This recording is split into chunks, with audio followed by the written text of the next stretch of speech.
C'est l'heure de travailler, mon pote. C'est pas seulement pour aujourd'hui, c'est pour l'avenir. Fais le boulot maintenant.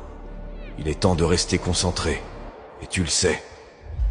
Ne te laisse pas distraire par ce qui se passe à l'extérieur. Dieu travaille en coulisses, dans ce domaine que tu ne peux pas voir. Les choses ont changé dès que tu as reçu ce en quoi tu croyais réellement.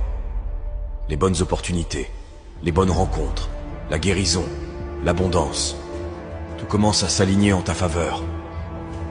On parle de l'injustice, de la difficulté, du fait que personne ne comprend. Et devine quoi? Tout ça c'est vrai. Ce n'est pas équitable. La plupart des gens ne comprennent pas, et ils ne comprendront jamais.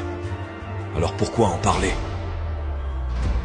Profite de cette occasion pour reconnaître que le chaos dans ta vie te façonne et t'améliore, parce que tu choisis de persévérer quand tout le monde abandonne. Qu'est-ce qu'un homme?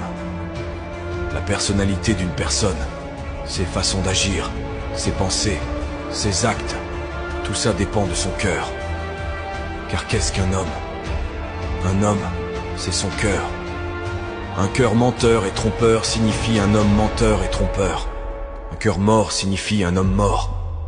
Peu importe la célébrité, la richesse ou la renommée, s'il n'a pas un grand cœur, il ne peut pas être grand.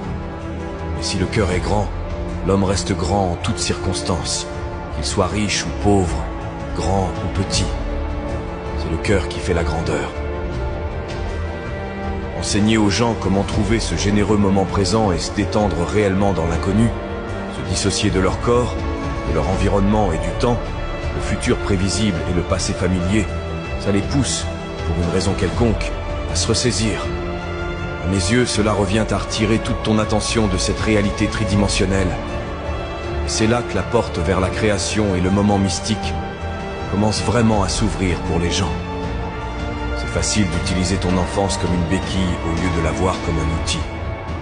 Beaucoup de divorces se produisent. Et les gens disent que leur famille est dysfonctionnelle, utilisant ça comme une excuse. Mais ce n'est pas une excuse valable, parce que la famille de tout le monde est d'une manière ou d'une autre dysfonctionnelle.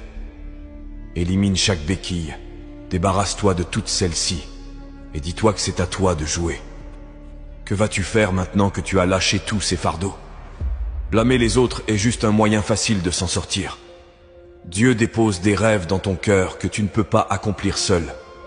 Tu n'as peut-être pas l'expérience, l'argent ou les connexions, mais Dieu les a. Tu es à une étape près de voir tes rêves se réaliser. On n'a pas le contrôle. Beaucoup d'entre nous n'ont pas le contrôle.